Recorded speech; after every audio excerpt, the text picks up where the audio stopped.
Say Coach Jude, so we are here again, the Study Hub number 4.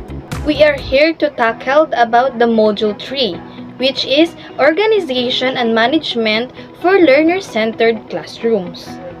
First, we have the intended learning outcomes. First, we have the identify various forms of learner-centered organization based on learners' need. Second, formulate classroom procedures and routines that promote discipline, fairness, respect, and care among learners and encourage learning. Third, design, organize, and explain the significance of the layout of the physical structure of the classroom for active engagement of learners individually or in groups in exploration, discovery, hands-on, and self-learning activities. Fourth, describe the roles and responsibilities of the teacher and the learners for a supportive, inspiring, motivating, and productive learner-centered classroom. And last, we have the evaluate which disciplinary actions are positive and non-violent in the management of learner-centered. So now, let's proceed to our introduction. As a teachers, we are dedicated to becoming proficient, productive, responsible educators in an increasingly complex and challenging world. We do not just instruct, assess, and guide our students, but are challenged to serve as effective classroom managers to our students towards quality learning. The quality of learning directly reflects our management of the class. The teacher's actions pose a great impact on the classroom. Classroom management makes up the size of the teacher's task, and there is no shortcut to class management. It's either you will be successful or fail in dealing with your students. We have here a forms of learner-centered classroom organization, procedures, and physical structure. Physical setup is one of the most important components of a teaching. It reflects your teaching style and it also reflects you. How we design our classroom has an impact on the way our students think clearly. A conducive learning environment promotes effective teaching and learning. Number 1, which is room structuring. We have 3 learning in room structuring. First, for individualized learning. Second, for group learning. And the last, activity-oriented classroom. So, we discuss the first one, which is form individualized learning. This is the setup learning centers or stations for students to work at their own pace depending on their abilities and interest. Set up an individual work area for this type of learning. Second, for group learning. Organize them around tables or clusters of desks. You can organize them in groups of 4 for cooperative learning. For frequent whole group discussions, try a circle or U-shaped desk configuration where everyone has a front new seat. Third, activity-oriented classroom. Set up a large table for cooperative projects. Provide a space for wet or messy projects. So now we have the second one, classroom routines and procedures. Establishing routines is not that difficult. For teachers who are strict and negotiating, establishing a routine sends a message to the students that they should cooperate in maintaining order in the classroom. According to Erlinda D. Soriano and Ana Ruby M. Paiz, classroom events that can be routinized are the following. Getting the attention of students to respond to particular questions, reactions, and etc. Correcting homeworks in class, excusing oneself from class for emergency purposes or use of the comfort room. Posting of visual aids on the board, putting oneself on the lessons when absent in class, going out of the room during break time, clearing the table and desk after the performance of tasks, swapping of partners on discussions, forming particular groups, reporting and sharing of response. So we have also the benefits of routines. The following are reasons why faithful observance of routines is highly beneficial.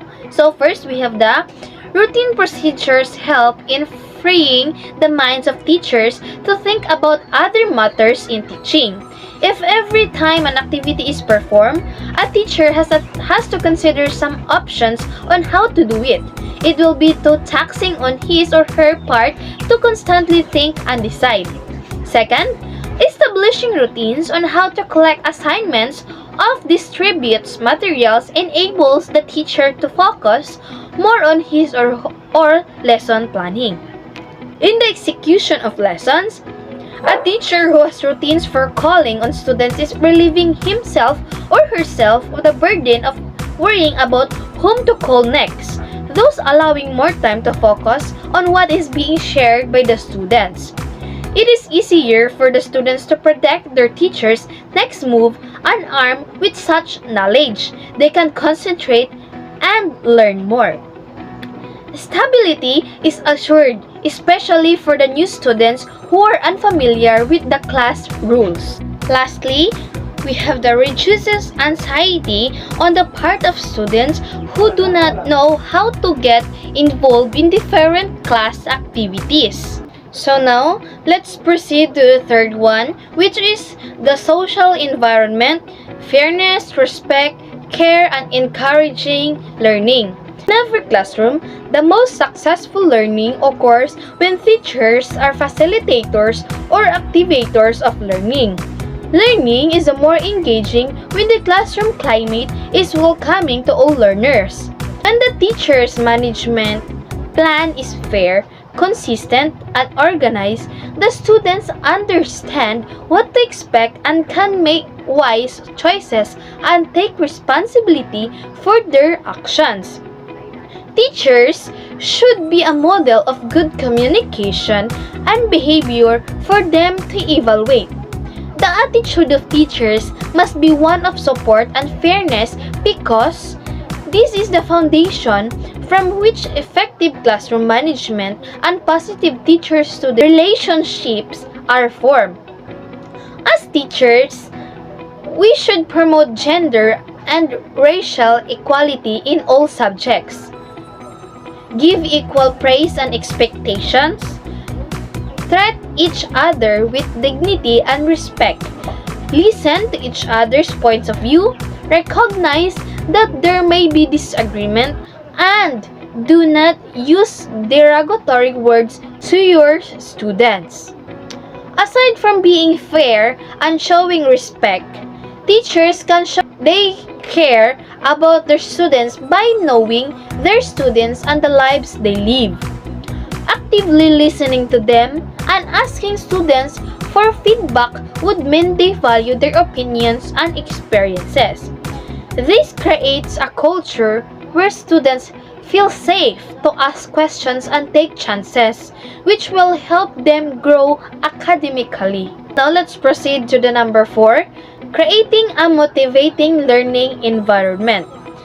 The foundation for any learning must be built on a safe, positive, and nurturing learning environment where there's open communication. Develop a learning environment where students feel motivated to learn within the boundaries and expectations of a safe classroom. By modeling and encouraging a safe environment and purposeful rules, students feel motivated to do the right thing and help one another. Teachers need to emphasize intrinsic motivation in the classroom to keep the students interested and invested in their own learning goals. Intrinsic motivation is the self-driven type, and it lasts for a long time and must be developed among students. In addition, extrinsic motivators help the students understand the expectations of the classroom and aid in their intrinsic motivation. These kinds of motivators include praise, positive reinforcement, and rewards for exceptional behavior. So we have also the 5 effective ways to get your students excited about learning. So, what is the first one? Encourage students. Students look to teachers for approval and positive reinforcement and are more likely to be enthusiastic about learning if they feel their work is recognized and valued. Encourage open communication. Praise your students often and recognize them for their contributions. If your classroom is friendly and students feel respected, they will be more eager to learn. Second, get them involved. One way to encourage students to be involved in the classroom is teaching them to be responsible. Make participating fun by giving each student a job to do. Giving students a sense of ownership allows them to feel accomplished and encourages active class participation. Third, offer incentives. Setting expectations and making reasonable demands encourage students to participate. But sometimes, students need an extra push in the right direction. Rewards give students a sense of accomplishment and encourage them to work with a goal in mind. Number 4, get creative. Avoid monotony by changing the structure of your class. Teach through games and discussions instead of lectures. Encourage students to debate and enrich the subject matter with visual aids like color charts, diagrams, and videos, and create a warm and stimulating environment. So the last one is draw connections to real life. Showing your student that a subject matter is used every day by real people, giving it new importance. If they see how it applies to them, they may be motivated to learn attentively. Good day everyone, my name is Mutihara H. Halpi and I am the third member of Study Health number 4. I am going to tackle about the learner-centered classroom roles and responsibilities. But before to our main topic, we will have a short recap about the social environment, fairness, respect, care, and encouraging learning that was discussed by Mr. Murabi. In this topic, a healthy social environment is one that promotes fairness, respect, care, and learning. Also, it is a place where everyone feels valued, heard, and supported, and also where everyone is encouraged to grow and thrive. So now let's start the discussion about the learner-centered classroom roles and responsibilities. So it says that in student-centered classroom, the roles and responsibilities of learners and instructors. It involves changes in the roles and responsibilities in the delivery of instructional strategies and in learning itself. These all differ from those in the traditional teacher-centered classroom. So now let's proceed to the roles and responsibilities of a teacher. So first one here is recognize and accumulate different learning modalities. It is essential in teaching and learning process. Many people are a mix of different learning styles, which is why it's important to incorporate a variety of teaching methods to accommodate all learners. Logical consequences. Logical consequences are disciplinary actions that are intended to teach students to make better behavior choices rather than to punish them. One of the best ways to teach our students is to accept responsibility is to use logical consequences. Logical consequences teach students that the hows and whys of good decisions rather than making them feel sorry for making bad choices. Why do logical consequences work so well? When the consequence is related, reasonable, and delivered respectfully, the student can make the connection with their behavior and is less likely to resist or deny responsibility. The goal of logical consequences is to help students develop internal understanding, self-control, and a desire to follow the rules. Logical consequences are respectful of the child's dignity, while punishment often calls upon an element of shame. Make sure that your consequences are connected to misbehavior. Students don't learn from consequences that feel spiteful or unpredictable. There are three types of logical consequences. First, we have the time out or take a break.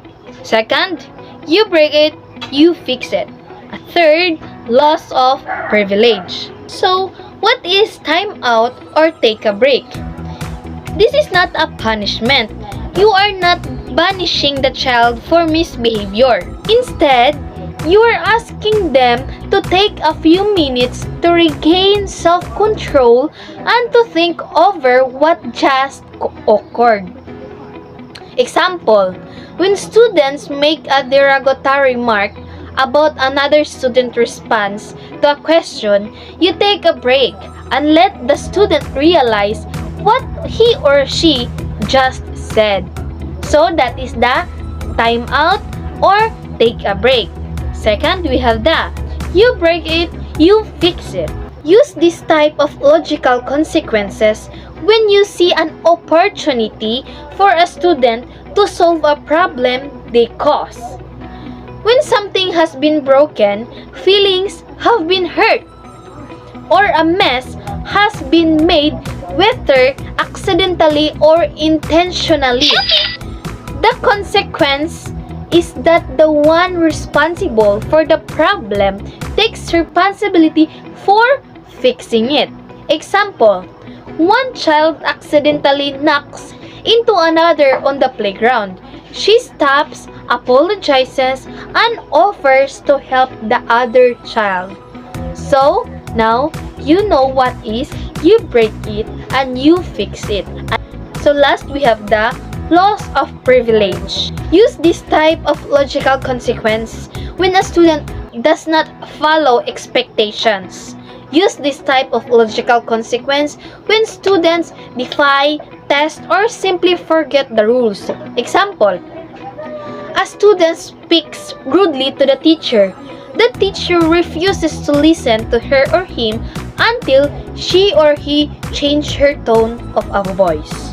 So that is the loss of privilege.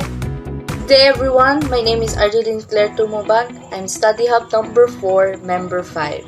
So before I'm going to tackle about my topic, I will do a short recap about the previous reporter who tackled about the role of discipline in learner-centered classroom. So the first one is the collaborative class norms. So the meaning of the collaborative class norms is always start with the basics. Every class should have a short list of class rules or norms that develop together positively praise. Take note of that. The second one is the logical consequences. These are the disciplinary actions that are intended to teach students to make better behavior choices rather than to punish them. This is one of the best ways to teach our students to accept responsibilities is to use logical consequences.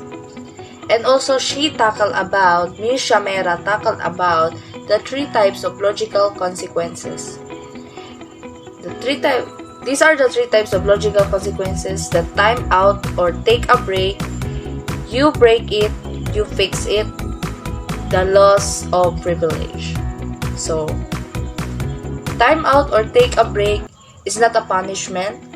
You are not banishing the child for misbehavior. The second one is the you break it, you fix it. This type of logical consequence when you see an opportunity for a student to solve a problem that they cause. And the last one is the loss of privilege. Use this type of logical consequence when a student does not follow expectations. The consistent. Okay. So today we are going to move forward about my topic. So my topic is all about the consistent application.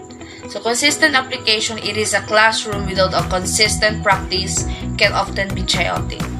So the title of my report today is a consistent application for creating calm spaces in student-specific settings.